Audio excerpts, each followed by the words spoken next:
Hello everyone, and thank you for joining us this evening. I'm Andy Mercer and I sit on the Telecoms and Financial Services Executive as a young worker, and I'll be chairing this evening's Young Workers live event, which is being hosted on Facebook, Twitter and YouTube, so please do get sharing on your social media platforms. Now, we have a great lineup this evening, so I'd like to start by thanking you all for tuning in. What we're going to do, the way it's going to run tonight, is we're going to start with contributions from both Andy Kerr, Deputy General Secretary, Telecoms and Financial Services, and Karen Rose, the CWU President. And after that, we'll go into some contributions from our panel of young workers. Now, we've got a panel of young workers this evening from Consumer, EU and Openreach, who'll be telling us why they voted yes and why they think you should vote yes. Now, we've got Carolyn, Quincy, Paschal, Fiona, Will, and myself, and we'll run through, as I say, why we voted yes and why we think you should be. After that, we're going to have a question and answer session. So please, if you have any questions, drop them into the comments box, and we'll try and answer as many of them as we can throughout the question and answer session. So what I'm going to do, I'm going to start by bringing in Karen Rose, the CWU President, and then once Karen's finished, bring in Andy. So over to you, Karen, for a few words. Thank you, Andy, and good evening, everybody. I'm not going to take up too much of your time tonight. Obviously, we're in the middle of a ballot in our campaign, and I'm sure that many of you that have tuned into this session tonight have probably already voted. And if you haven't, I'm sure you plan on voting sometime very, very soon. So thank you for that. But now it's time for me to ask you to do a little job on behalf of yourselves and the other members actually, because what's really important to us is for you to make sure that all of your colleagues have also voted. So not just yourselves, but everybody you work with, people in your teams, is really, really important, because this campaign and the fight we have now is all about the future. It's about the future of work terms and conditions for all of us. But really, more importantly for young people, you are the future. And it's much more important for you and for other young people and the young people that come behind us than it is for everybody else, because you have got a longer future at work. So the future of work and the terms and conditions, not just in BT but in the whole industry, will be impacted unless we manage to keep the bar high and to ensure that we retain everything that we've managed to have for the last 30 odd years. So, like I said, I'm not going to keep you long. That is my message to you tonight. Please, if you haven't voted, please do so soon. And if you can talk to as many of your colleagues as possible and get them to vote, then that would be absolutely brilliant. I hope you really enjoyed the session tonight. You've got some great speakers, and thank you very much for tuning in. And share this on Facebook as much as you can. Thank you. Thank you, Karen. Thank you for that. Andy, over to you for the contribution, if you don't mind. Thank you. Cheers, Andy. And just following on from Karen, thank you all, everyone, for being on this call tonight. Really important to us having a session like this with young workers, and it's really, as Karen says, it's really, we want young workers talking to each other. So the main speakers tonight are not Karen or I. The main speakers are actually our young workers on the panel, and it would be good for you all to have a bit of a conversation, give some views of of how you're feeling at the moment. But as Karen says, this is really important, and we need our young workers to vote and to support us in this campaign for all the reasons Karen says. And I have to say that if you look at BT now, it's a very changed company from where it was a few years ago. Virtually half the workforce in BT is at less than 10 years service in the company. and a good majority of that is people under 30, and certainly under 35. So the whole demography of what's happening in BT is changing a lot at present. So this issue that we're fighting this campaign for is not just to maintain the terms and conditions that some of the people who have got longer service have had for a number of years, which is really important, and it is important for us to do that.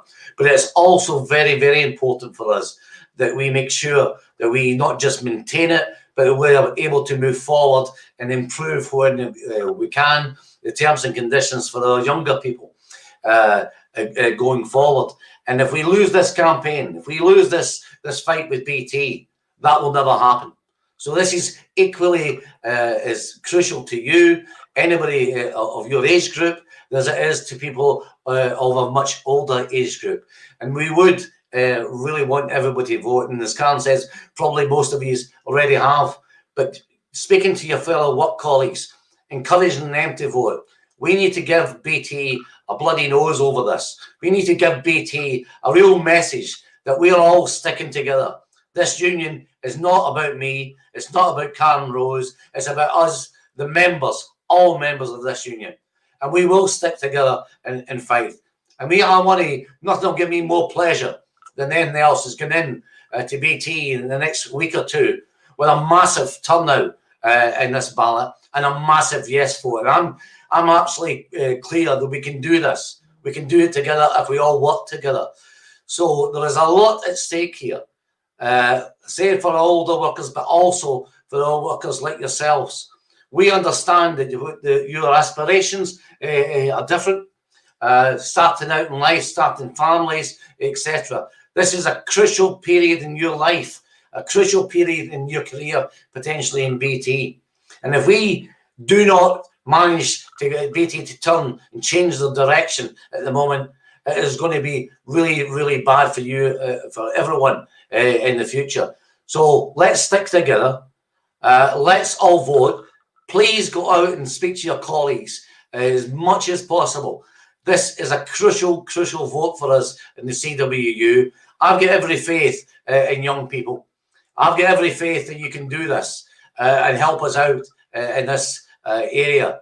Most of our young workers are in consumer and call centres. In call centres where people just expect, in some respects these days in the UK, to have lesser terms and conditions and elsewhere. Well, enough is enough in our call centres in BT. We need to start fighting back. And we need to start saying, no, we want something better for the future. And that's why we want you all, and certainly in the contact centres, to vote for this. And in the open reach, for example, where the other big lot of members are there, young people. This is a career for you in engineering. And don't be fooled by Ollie Kunk or any of the rest of the senior managers in open reach. We want you to have a future in this company. But we want you to have a future in this company with good terms and conditions. And that's what we are fighting for you. So please, come together, ask your questions tonight, listen to the colleagues that's going to speak after me. But please, if you can't do anything else, make sure you vote, and vote yes, obviously. Get your work colleagues to vote too in this campaign. It is really, really crucial for us all. Thank you very much. Thank you to Andy and to Karen. Really appreciate your time this evening for coming on and giving us a few opening remarks. I do think it's incredibly important what you've both said there. We do need this big yes vote, and it doesn't matter what line of business you work in. We all need to stand together to change things, no matter what any senior manager says from any line of business. So thank you both for your time this evening. Once again, it is really appreciated. So that just brings us on quite nicely now to come on to some of our other guest speakers. So we're going to start with Carolyn. Carolyn this evening, and Carolyn works for Consumer, so she's going to come in and she's going to have a little chat with us about why she voted yeah and some of the issues that they've got there. Yeah, thanks, Andy. So there were really clear and obvious reasons to vote yes when you work in consumer. For myself, I'm based in Glasgow, so the Scottish region. And for us, the Better Workplace programme came and it really, really hit home with the closure of Aberdeen. You know, we're sitting there and I myself have friends who have lost their job whilst being key workers, keeping the country connected, as BT would say, and they were made redundant with not a huge amount of warning. And we're a blue chip company, you know, we talk about job security and we're here talking about our future tonight. But BT didn't allow any of those people to have their future. They knocked down every idea that we had to make sure that we could try and keep these people in a job. We tried to, you know, utilise things like agile working, and nothing was really good enough for BT. And our key workers suffered for that. You know, they gave their lives, some of them, for BT in terms of, you know, years and years and years of service. And they were thrown aside. And that hit home, as I say, when it's in your region and your country, it's massive, you know, friends and family in that position. So you could never really plan for the future. And that's terrifying, not being able to plan for a future in a company like BT. You know, we're all young here and we're looking to build a life, you know, buy houses, start families, do all that. And it brings it into question, is that something that we can do whilst working for a company making decisions like that? You know, additionally, as you said, I work in the sales and retention team. And previously, although the scheme and you know, making bonuses was something that you would have to look at it as a bonus. But for such a long time, colleagues like myself had banked on a certain kind of average, if you like. You know, we were expecting a certain amount of money, for example, say £500. And that has been knocked around consistently. BT have completely changed the game. They changed the goalposts, you know, issue after issue comes around. And again, you're trying to build a future and you're anticipating a certain amount of money from the job that you do. You never change what you do. So consistently, these workers are doing the exact same thing day in, day out, you know, doing a really, really, really hard job in sales and retention, as everybody can always appreciate, you know, being the kind of front line in terms of people with great frustrations, and dealing with that, you know, for 9-10 hours at a time. And the financial reward isn't there. So not only do you realise that you're kind of just a number and completely expendable, as was the case with Aberdeen, and they were disposed of, you're also on the financial side not getting anything to justify the work that you're putting in. And it makes no sense anymore. You know, we have to do something. And that's why it was such a clear decision to vote yes. And that's why I'll encourage everybody to do the same. Every young worker should be. You know, we all want to do what I said earlier on. We all want to build a future. And we would have hoped, coming into a company like BT, we would hope that we were going to have a career, you know, a job for life. But now, is that something that can happen with the way the company's going? At this point, definitely not. You know, that's why we have to stand up. We have to bring the fight to BT. You know, we have to stand up for what we deserve, because at the moment we're not getting anywhere near that at all. Thank you, Carolyn. Now, just some really great comments coming in as well. Nathan's just said, Carolyn, you're speaking a lot of truth here, and some concerns of his own as well. So clearly some of the issues there are reflected in the membership, despite what some of the management tend to say, you know, that we are representative of our members, but clearly we are. So thank you for that contribution, which brings me on nicely to Quincy. Quincy is also a consumer rep there. So Quincy, do you want to come in and make your contribution?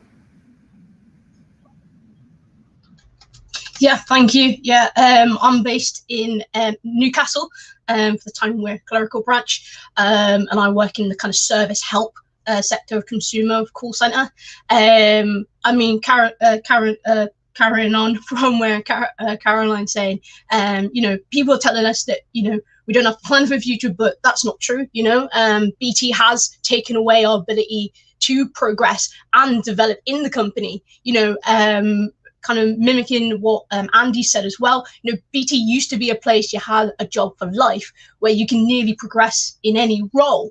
But over time recently, they've taken away that progression opportunity and the ability to do more.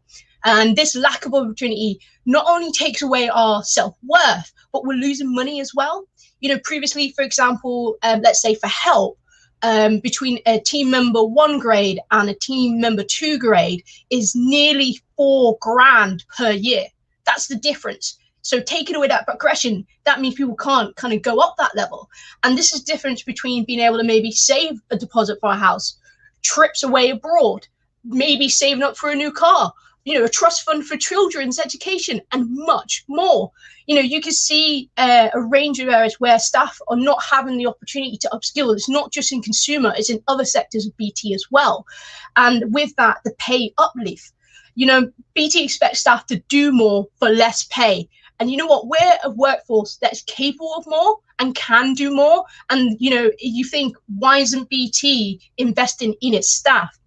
You know, society, you see in the news, is saying that technology and services are changing, and people are using broadband and mobile a lot more than ever before. And that's proven during this pandemic.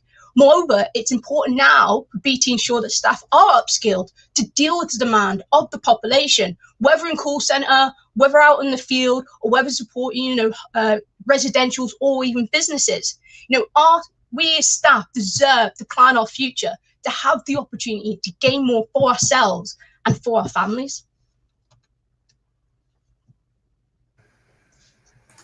Thank you, Quincy. Just having a little look at some of the comments there, we're getting a lot of solidarity from different parts of the union there, from our financial services colleagues and also our Royal Mail colleagues, which is absolutely fantastic, and a lot of lovely comments coming in for all of our speakers this evening. Which brings me on to the next speaker. We've got Paschal. Paschal's one of our EE reps, so it's absolutely fantastic to have Paschal with us this evening. We haven't, you know, had the recognition in EE for too long, and they are definitely part of this campaign. So I'm absolutely made up to have Paschal here. So Paschal, do you want to come in and say a few words? Yeah, thank you. So my main reason for voting is to make sure that the terms and conditions are fair for everyone. So at the moment, BT are trying to amalgamate all the terms and conditions within each branch of the company, so to speak, to make it more fair for everyone. But in doing that, that's removing some of the fairness as well. For example, the redundancy at the moment, that's a huge thing that's just come out. BT are saying that actually it makes it fairer overall, but in changing the redundancy terms from some being at 24 months to some now being reduced to 12 months instead, that's altering potentially someone's livelihood at the end of the day if they do get made redundant. Although it would benefit myself because we were on statutory in EE, but for the most part, it doesn't benefit everyone. So why not make the redundancy for the people that already had the better terms stay as it is, but then uplift the other people to make it fairer that way? Another thing is sort of in EE, one of the things that's happened recently is new joiners. So new joiners don't get paid for breaks, and that was to bring it in line with BT's system. Now, as a tenured agent, I've been there almost 6 years, I get paid for breaks. And one of the things that my manager said was, if someone transfers into our department and then he has to have that difficult conversation with why I get paid for breaks and yet the other person doesn't, how is that going to make the other person feel? You know, that's not fair. And another thing as well with Openreach is a huge one with the hours campaign. So the more tenured people get can do work without having to travel up to an hour either way at the start and the end of every day. But anyone working from 2012 onwards has that in their terms and conditions. So that's actually adding on almost an extra 10 hours per week for some people, and that's like highly unfair. Why is it different from one set of people, and like unfair for one set and fair for the other? It doesn't make sense. But yeah, so realistically, I'd like to see it so that it is more fair for everyone all the way around. One of my concerns is with the sickness absence as well. So the sickness absence policies are different between BT and EE. In EE, if you get like a warning system in place, then you don't get paid for the first 3 days of being sick. Whereas in BT, you still get paid if you're off sick, even after a warning. So which option do you think that BT is going to go for in terms of saving money? Because I don't think it's going to be the sickness part of it that BT have currently got. I think they're going to go more into adopting the EE way for that one, which would put people at a deficit if they're off ill. Yeah, so that's my reasons. Thank you, Paschal. I think there's the key message there, isn't it, around what BT should be doing, and what EE should be doing is raising the terms and conditions there, not in EE to match some of the terms and conditions in BT and BT Group, opposed to this race to the bottom that they're clearly intent on forcing on us all there. So thank you for the contribution there, and it really was insightful. So that brings again nicely on to Fiona. Now Fiona is one of our open reach reps as well. So Fiona, over to you to make your contribution. Thanks. So why have I voted yes, and why am I so involved in this campaign? It's the most important campaign for decades. There are attacks right across BT Group, regardless of which line of business. If we look at the recent redundancy email that we've all received, even the company have even admitted that even with the feedback that we've given, they're basically ignoring that. They're ignoring how we have felt. They're aligning themselves with the market practice. Why is the company not setting the standards out there for the market? And ask yourself, what benefit is it to BT Group to lower redundancy payments to the standard minimum? The only reason for me is that they plan to make lots of redundancies. What BT Group are doing will affect every member at some point, but the fight and the time to stand up is now. Like within Openreach, they've announced 9 key sites, 9 across the whole of the UK. The company have even changed at how they're calculating travel expectations. So if you're currently working at a site that hasn't been listed, they're expecting you to travel up to 3 hours a day back and forth. What happens there with work-life balance? I suppose especially for us young workers, if you're trying to save for a mortgage, if you're trying to start a family, if you want to go out to meet your friends and family, you're spending extra time and money travelling. And what if the manager is even expecting you to do a bit of overtime? In a couple of years ago, there was in Openreach, there was a programme called Working Together, where the company, there again, they were looking to reduce their sites, although there was a lot more than what they're reducing to now. But the company did give the assurances there that where people were working in the sites that they were looking to get rid of, that they would bring the work to the people. They weren't going to get rid of the people then, they were going to keep bringing the work to them. And until the person, if the person moved on or left, then they wouldn't replace the person in that site, they would bring it into the new site. But again, the CW have asked for that assurances this time, and they haven't been able to receive it. If you want to progress into desk, how is that going to be possible? What happens if you're disabled and you cannot do a field role? What's going to happen? It's all not possible unless you move to one of those 9 key sites. But even then, there's the uncertainty around the roles and the functions within those sites. So again, who's going to be safe? Why are the company not retraining and reskilling people in the locations that haven't been mentioned? There are ways to avoid redundancies. It's a technology company that helps workers benefit from digital technology all across the whole of the UK, but it's not allowing its own employees to do so. And my other worry is if you look on the job vacancies, there's an important message at the top telling you that within People Framework, which are managers, if you apply for a manager role, you move across to basically the workforce terms and conditions. So your terms and conditions change, even if you're moving within the same level within management. As a team member, most of you know we've got the two different terms and conditions. You've got New Grid and Workforce 2020. But I suppose my worry is what terms and conditions are coming next. What are they going to try and put on to new people coming forward? And then what's going to happen to us on the existing terms and conditions? If we move for another role or even move sideways the way management are, will we have to accept new terms and conditions? Why aren't this company, as Andy and Paschal have been saying, why aren't they trying to improve terms and conditions?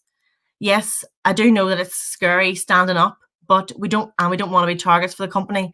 But this is why we need everyone to stand together, and we all need to speak up for all these injustices that are happening. Believe me, though, it does get easier the more you stand up, and it feels good that you're not just helping yourself, but you're also helping your colleagues, and even the ones coming in the future. This is a company who does not need to make people redundant. Look how many people they have employed last year and are going to employ going forward. If you look at the current unemployment rate within the UK, it's sitting at 25%, which is 1 in 4 people who currently do not have a job. BT Group are going to make this situation worse by making people redundant when they have no reason to, other than to benefit their own pockets.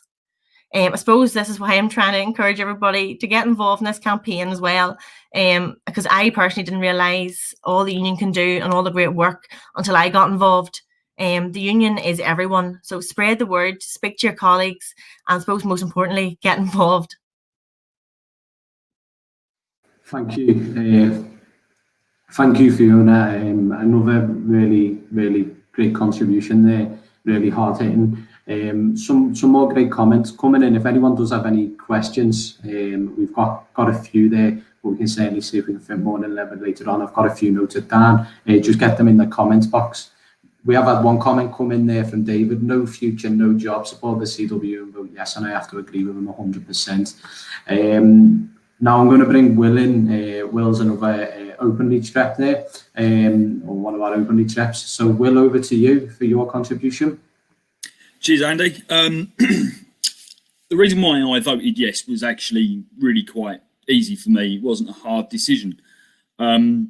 I was very lucky to join Openreach at the age of 16 and be mentored by some absolutely fantastic engineers, people who really helped me get a start in life and actually progress, get a home, start a family. And it's these people were the reason why I voted yes, because the Better Workplace programme will decimate desk-based sites in London. There won't be any except for the HQ function, and that is it. So essentially, it is basically Openreach has essentially declared open war on desk-based C3s in London because they don't want us anymore. So if you are a desk-based C3 looking for work in London, outside in the field, it's limited and it's on lesser terms and conditions. So it's for those people that I voted yes, because they deserve a hell of a lot more than to be pushed out of the business that's most of them have given at least 20 years service to, and be told you're surplus to requirements because we can employ someone on cheaper pay and worse terms and conditions somewhere else. And there's also, when you look at the wider context of what is going on with employers due to coronavirus, there's tactics being deployed by companies like BA with hire and fire. But that does not have to be the case with BT, because BT and Openreach and EE will be essential to any economic recovery coming out of COVID-19. They need BT to be strong and to deliver that brand new fibre network. But what we're seeing is the jobs will be moved offshore increasingly. The amount of desk-based work that could be carried out in the UK is vastly more than we have now. And we need to bring that work back in, because there is the opportunity for many people to have a decent working life in BT, regardless of what their current plans are. And we need to make sure that we have an absolutely gigantic yes vote, or otherwise they will move this work away. They will move it offshore, and they will change our terms and conditions.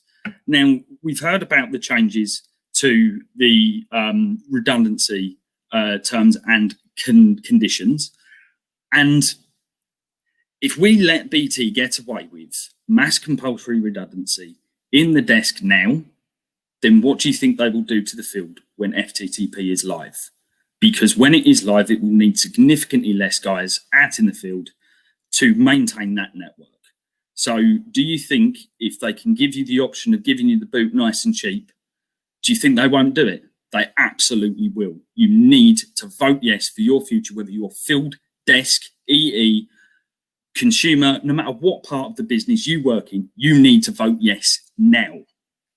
Thank you. Sorry. Thank you, Will. Thank you for that contribution, and another great contribution.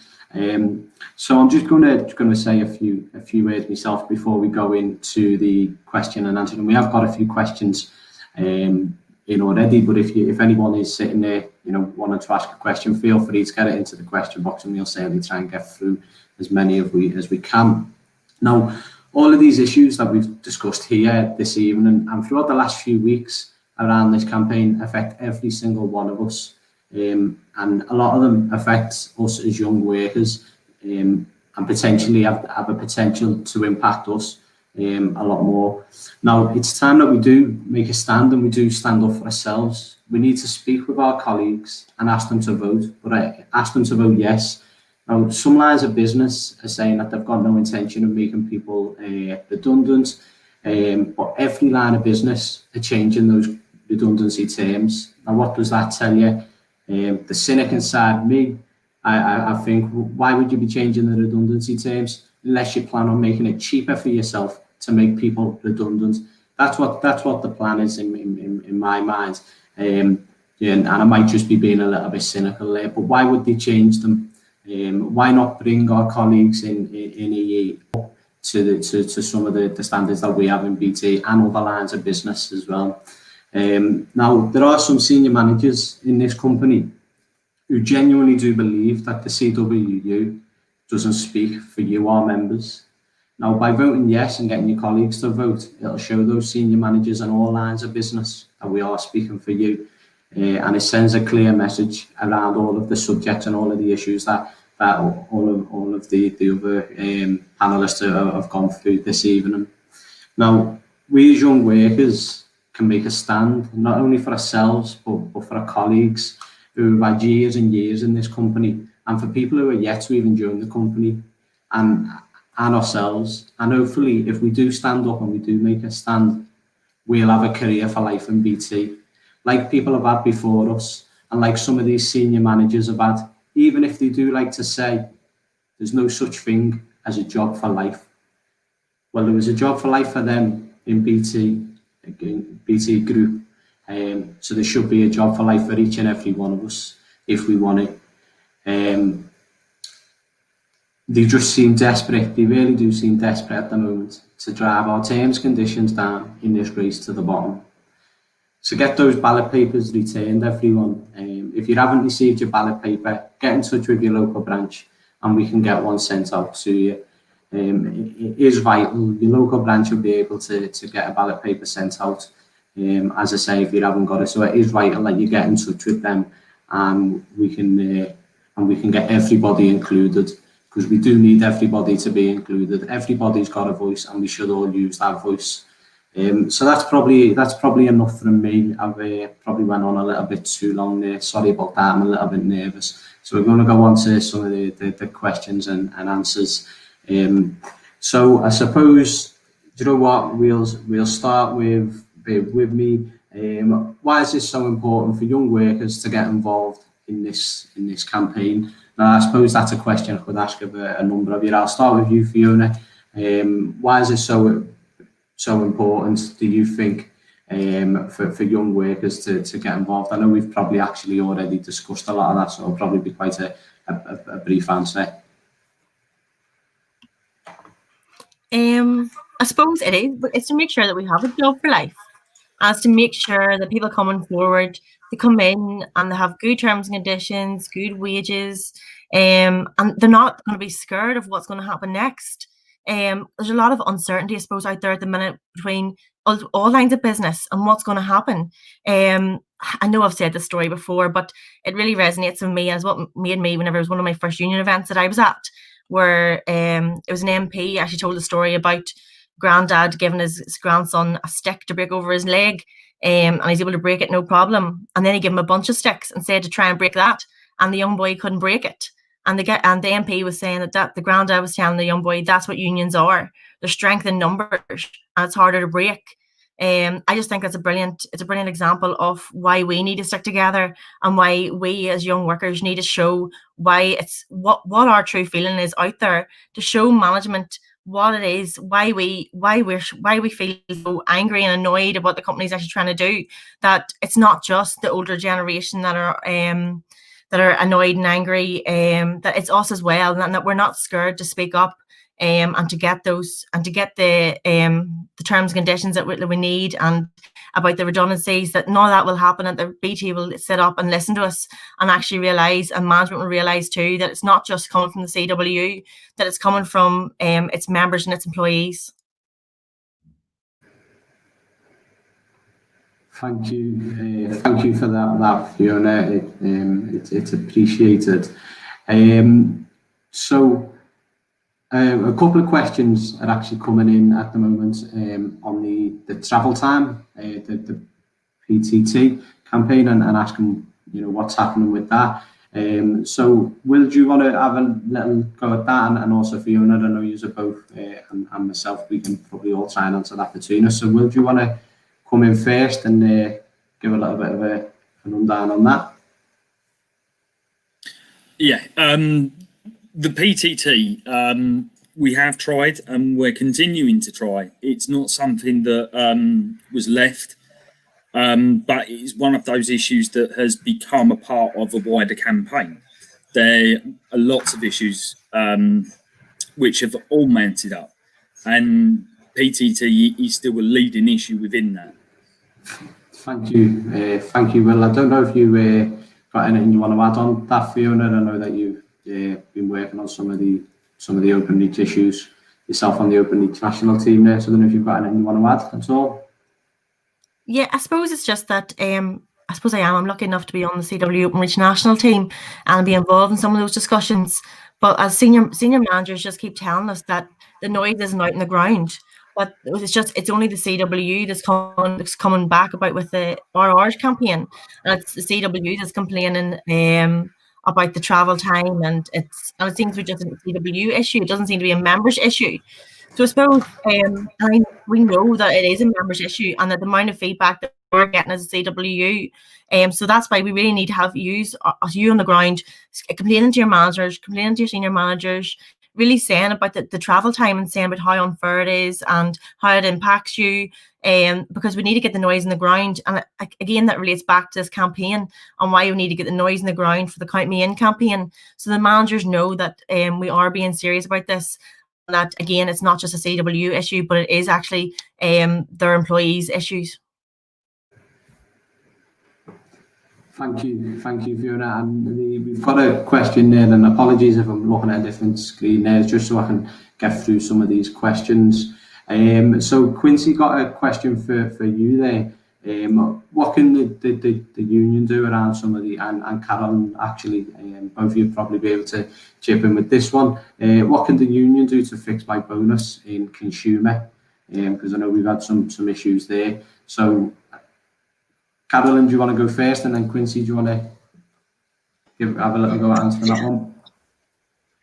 Yeah, so the bonus is certainly an issue, and I touched on it in my earlier contribution.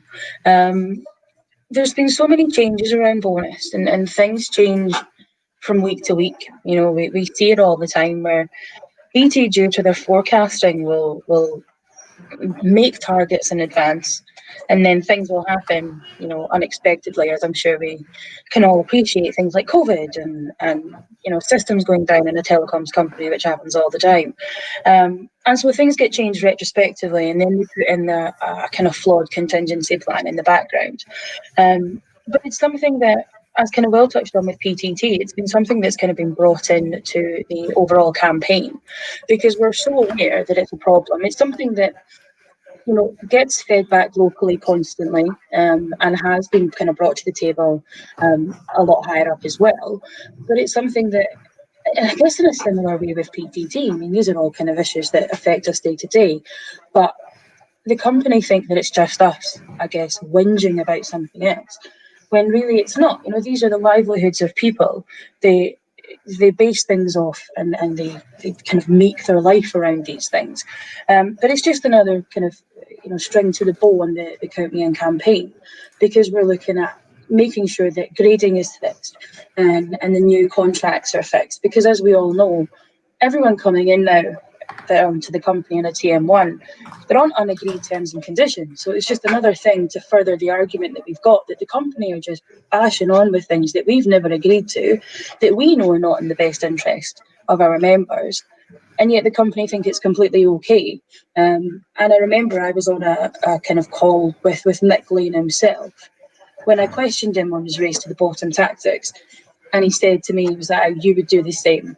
And that's the issue that we've got. The company think that what they're doing and how they're impacting our members is just what anyone would do. It's the industry, that's just how it should happen.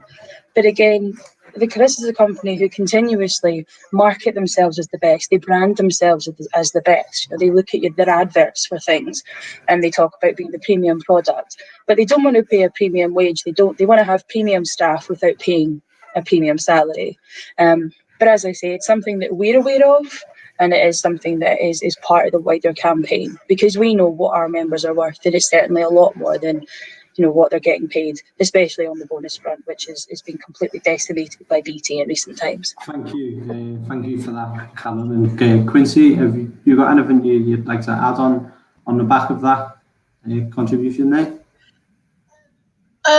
Well, she put it perfectly. But I think it kind of links in with the whole campaign, especially around the pay and the terms and conditions with it, and rightly so. As it's in the speech, we are capable of more, and we should be, they're making us do more for less, and that's not right. We should be given the fair pay. We should be given the fair terms and conditions, and with that, especially with the sales side and the retention sides, they work really hard to keep the customers. They're doing BT a favor by keeping those customers and, keeping them with the business, and they should be rewarded correctly for it. And, Carolyn's right. There's been loads of different changes in this year alone with the bonus, consistencies, not consistencies. They've moved the goalpost, and it's not fair. It's not right. And that's all part of this campaign. So just vote a yes, because all of you and myself all deserve better from BT. Thank you, Quincy. Perfectly summed up from the both of you there. Now we've got a question there, which I'm going to come to you, Paschal, if you don't mind. What made you want to get involved in the CWU? I'm not really entirely sure, to be honest. It's a good question. I think I just felt like within work there wasn't really an awful lot in terms of progression and finding myself feeling valued, I think, really more so than anything else. I've got skills which just aren't utilised within work. I spend my whole entire day pretty much talking to customers on a phone.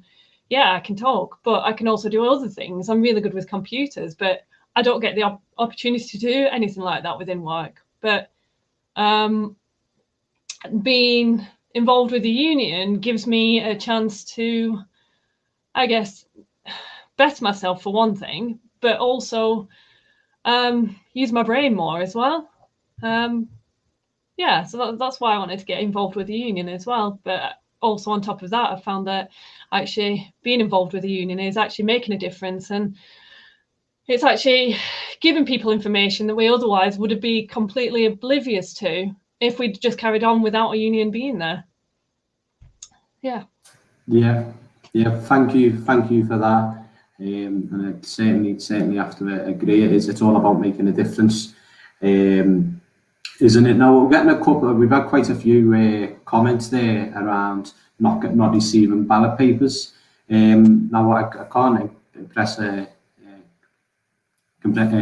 enough on you all. If you haven't received your ballot paper, get in touch with your local branch, or alternatively email cmiballot@cwu.org, and we'll be able to get one sent out to you. So that was cmiballot@cwu.org, so we can get everybody involved. Now, we have had a few questions there around the change of the redundancy terms, the conditions last week, and saying, surely BT need 100%, not 73% before they go ahead with any changes, and why is it agreed? Let's just let's be very clear on that point. The CW haven't agreed to those changes, and from the looks of it, BT would have, they're going ahead and had every intention. The whole consultative exercise that they carried out with ourselves, I think they would have gone ahead no matter what. We went back, and however many of us told them that we didn't like the proposal they put forward, but we have to make it clear that the CW aren't in agreement with them on that.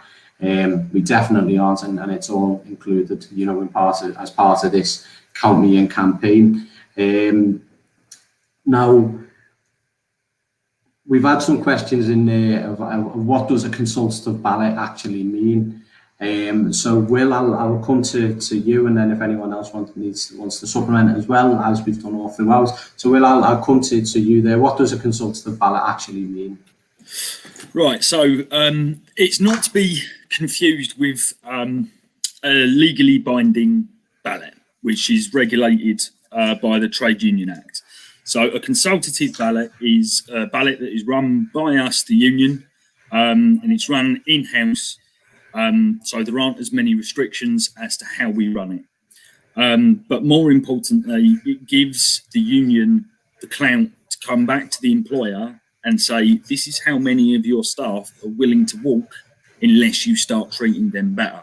So that's why it's absolutely essential that we get that massive turnout that we desperately need in order to champion our members as best as we can. So it's the first step on the way. If the company does not listen, then we can always progress further down the road to a legally binding industrial action ballot. But that's that first step to show us as well, and for you to show the company that you're backing your union and that you are behind us. Thank you for that, Will. We've had one there, and Carolyn, it's around it's around about a better workplace question, actually. So I'll put it to you first, because they do mention Aberdeen's closure has left them concerned. So what happens? Or will my site in Glasgow be safe? But I suppose that we can open that up to the wider better workplace issue as well, especially around the consumer better workplace point there. So over to you. Yeah, it's difficult again, because I would love to be able to say that your site is safe, whichever one it is in Glasgow. So of course we have many sites, though if it's consumer we have, two. We can class Greenock and EE. Glasgow itself, if I'm not mistaken, has been named as a key site or a key city, but that doesn't necessarily mean it's a key building. So there's no guarantee at all that your building is safe. That can't be guaranteed by anyone. Nobody's going to be able to give you that kind of guarantee. So we could be looking at a building 20 miles away from you. Your travel time could become 2 hours, which means your job and it's not safe, because you're not going to travel 2 hours a day to get to work, 2 hours home. So although potentially there'll always be a job for you in Glasgow, the building that you're in, I can probably safely say, but that will change, which could impact your employment, because you just can't guarantee that it's going to be feasible for you anymore. So you're right to be concerned.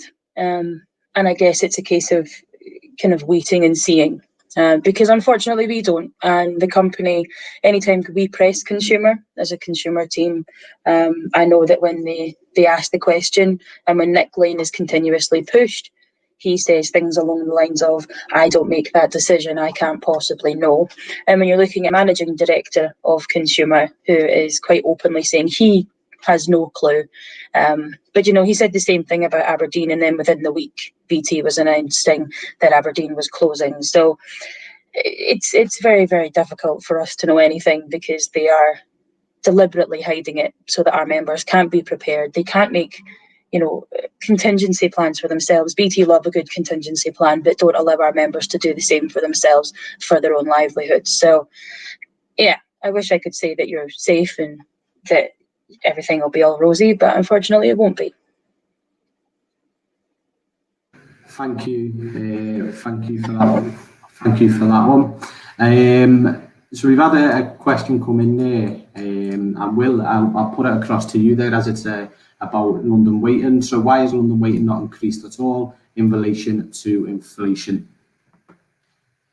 Right, so there hasn't been an increase in London waiting since 2012, and that was a result of a really big local campaign that was run by the 4 London branches. Unfortunately, it's one of those issues where whenever the union as a whole approaches the company about London waiting, their answer is that you want to open up regional pay. So they see it as an avenue to attack the pay of everyone else across the country, which makes it a difficult thing to argue for. It also kind of chimes into the similar issues with PTT. The union can only make meaningful negotiations when we've got people on the ground kicking and screaming, when we've got people engaged making noise. Now, if there aren't enough people making noise and putting the company into a position where they have to tell you no, not tell us no, they have to come to you and say, no, we're not doing it, because we need that groundswell of support and we need people to get involved on any of the issues that they feel passionate about. Now, it's easy to feel passionate about pay. It is, because it affects us, and it affects us in London because we have exuberantly high house prices, high cost of living. There are people in cities across England and the rest of the UK that also suffer from that problem. But if you're really angry about the fact that we haven't had a pay rise for London waiting for the last 8 years, start making noise about it and give us the leverage to have those conversations with BT.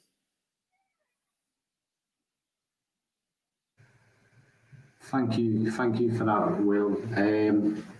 No, we have had a question come in on how can a B2 grade, this is from Craig, so how can a B2 grade have to give an hour travel time? So I think it's only right that I'll skip that one to you, Fiona, if that's okay. Thank you. Yeah, so the company imposed the travel time in the contract since 2012. So as we know, then the Workforce 2020 didn't come into people's contracts until 2014. So it still can exist in the B2 grades. So if you're a B2, if you come into the company from 2012 until 2014, then you can be a B2 with the travel time in your contract. And I suppose so that's probably how, if you're a B2 and you've got the travel time in your contract, that's why, because it came in just before the Workforce 2020 contracts came in. Although it does mainly affect the Workforce 2020 contracts, it is in some of the new grid contracts as well. Thank you. Thank you. So we've had a bit of a question from Mark there, so I'll probably open this up to a few of us on the panel, because it's a bit of a broad range of ones. So why are we not using the press to name and shame what will the public say about BT, Openreach, or the whole of BT group, Openreach, are doing? Also, what are they going to be doing with the government money? This 5 billion for the 5 million, I suppose. So I'll probably take that across to you first, Quincy. So I suppose the question is, why aren't we naming and shaming in the press and in the public at the moment? Which I think we have been and a lot of branches nationally. I know we've had a lot of newspaper articles out there, but I'll bring it across to you, Quincy, and let you answer that, and then I'll probably bring a few others in as well. Yeah, thank you, Andy. Yeah, you're right. We have been actually putting it out since kind of, I think, like in October all the way through. We've been releasing a lot of things in kind of newspapers, radio shows, and of course a lot of different social media platforms, Facebook, Twitter, we've got Instagram, we've got YouTube. And you know, especially with the hashtag of Count Me In, that's been trending quite a lot.